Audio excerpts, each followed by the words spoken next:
এই বিশেষ আলোচনায় আমরা একটা জাপানি দ্বীপের এক আশ্চর্য রহস্যের গভীরে যাব। এখানকার মানুষেরা পৃথিবীর আর সব জায়গার চেয়ে অনেক দীর্ঘ আর সুখী জীবন কাটান। তাদের এই রহস্যটার একটা নামও আছে, ইকিগাই। চলুন জীবনযাপনের এই শিল্পটা ঠিক কী তা একটু জেনে নেওয়া যাক। আচ্ছা, একবার ভাবুন তো, জাপানের ওকিনাওয়া নামের ছোট্ট একটা দ্বীপ, সেখানে এমন কিছু মানুষ থাকেন যারা আমাদের সবার চেয়ে বেশি দিন বাঁচেন, সুস্থ থাকেন আর অনেক বেশি সুখী। এটা কিভাবে সম্ভব? চলুন এই ফ্যাসিনেটিং রহস্যটা একটু একটু করে উন্মোচন করা যায়। আর সংখ্যাটা সত্যি অবাক করার মতো। প্রতি 1 লক্ষ মানুষের মধ্যে প্রায় 25 জন এমন আছেন যাদের বয়স 100 পেরিয়ে গেছে। সারা পৃথিবীর গড়ের তুলনায় এটা অনেক অনেক বেশি। তাহলে আসল রহস্যটা কি? শুধু ভালো খাওয়া দাওয়া বা সুন্দর আবহাওয়া? না, এর পেছনে লুকিয়ে আছে আরও গভীর, আরও শক্তিশালী একটা জীবন দর্শন। এই রহস্যটারই নাম হলো ইকিগাই। এটা একটা জাপানি ধারণা। সহজ ভাষায় মানে হলো বেঁচে থাকার কারণ বা এমন একটা কিছু যার জন্য রোজ সকালে বিছানা ছেড়ে উঠতে ইচ্ছে করে। শব্দটাকে যদি আমরা একটু ভেঙে দেখি, তাহলে এর অর্থটা আরও পরিষ্কার হয়ে যাবে।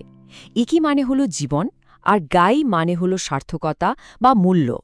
তার মানে নিজের জীবনের মূল্য খুঁজে পাওয়া। এই ধারণাটা ওদের সংস্কৃতিতে এতটাই গেঁথে আছে যে ভাবা যায়, ওদের ভাষায় পশ্চিমা ধাঁচের রিটায়ারমেন্ট বা অবসর বলে কোনো শব্দই নেই। এই জাপানি প্রবাদটা ঠিক সেই কথাই বলছে। কেবল কর্মঠ থাকলেই 100 বছর বাঁচার ইচ্ছাটা জেগে থাকে। কিন্তু এই দর্শনটা শুধু কাগজে কলমে নয়, ওদের দৈনন্দিন জীবনে একদম মিশে আছে।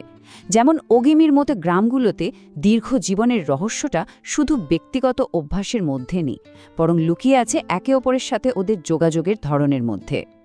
ওদের সমাজের অন্যতম একটা ভিত্তি হলো এই মোয়াই।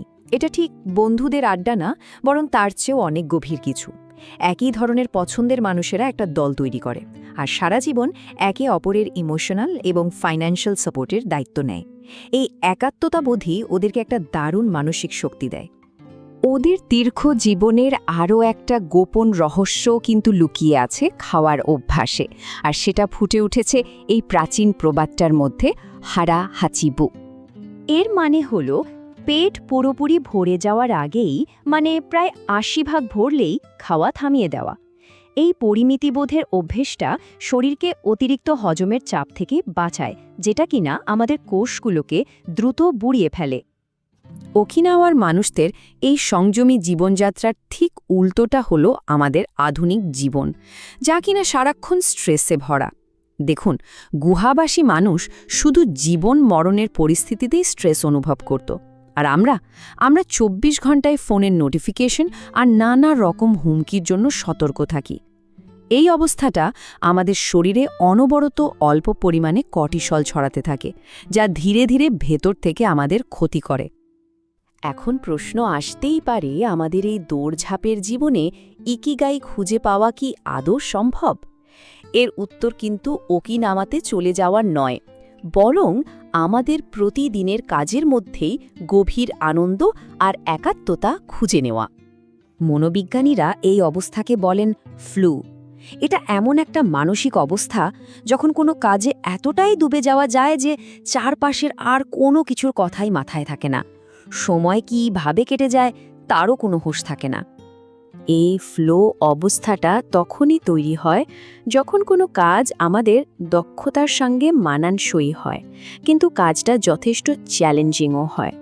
ধরুন, কাজটা যদি খুব সহজ হয় তাহলে একঘেয়ে লাগবে, আবার খুব কঠিন হলে দুশ্চিন্তা হবে। ফ্লো হলো ঠিক এর মাঝখানের সেই দারুণ জায়গাটা। গবেষক ওয়েন শ্যাফার এই আনন্দময় আর প্রোডাক্টিভ অবস্থায় পৌঁছানোর জন্য 7টা মূল শর্তের কথা বলেছেন।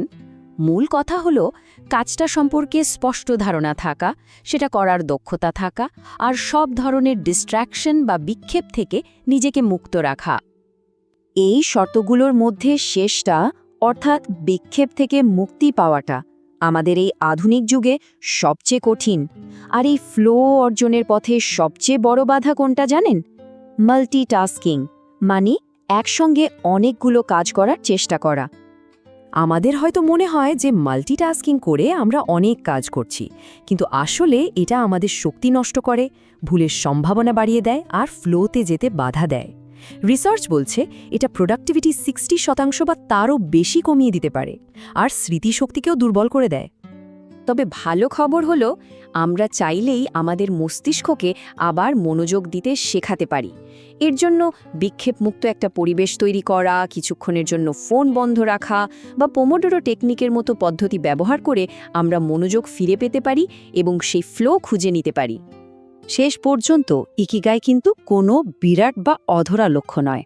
এটা আসলে প্রতিদিনের ছোট ছোট কাজে নিজেকে হারিয়ে ফেলার যে আনন্দ, সেটাই।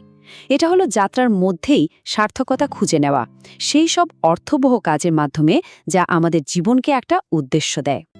হয়তো এই পুরো রহস্যটার সেরা সারমর্মটা তাদের মুখেই শোনা যায় যারা রোজ এই জীবনটা যাপন করেন। অগিমির এক শতবর্ষী বাসিন্দার একটা গানের লাইন ছিল এরকম: সুস্থ থাকতে আর দীর্ঘ জীবন পেতে আমরা সব বন্ধুদের সাথে মিলেমিশে থাকি, আর যদি আঙ্গুল দিয়ে কাজ করতে থাকো 100 বছর তোমার কাছে আসবেই। এখন ভাবার বিষয় হলো, আমাদের জীবনে সেই কাজটা কি যা 100 বছর বেঁচে থাকার অনুপ্রেরণা দিতে পারে?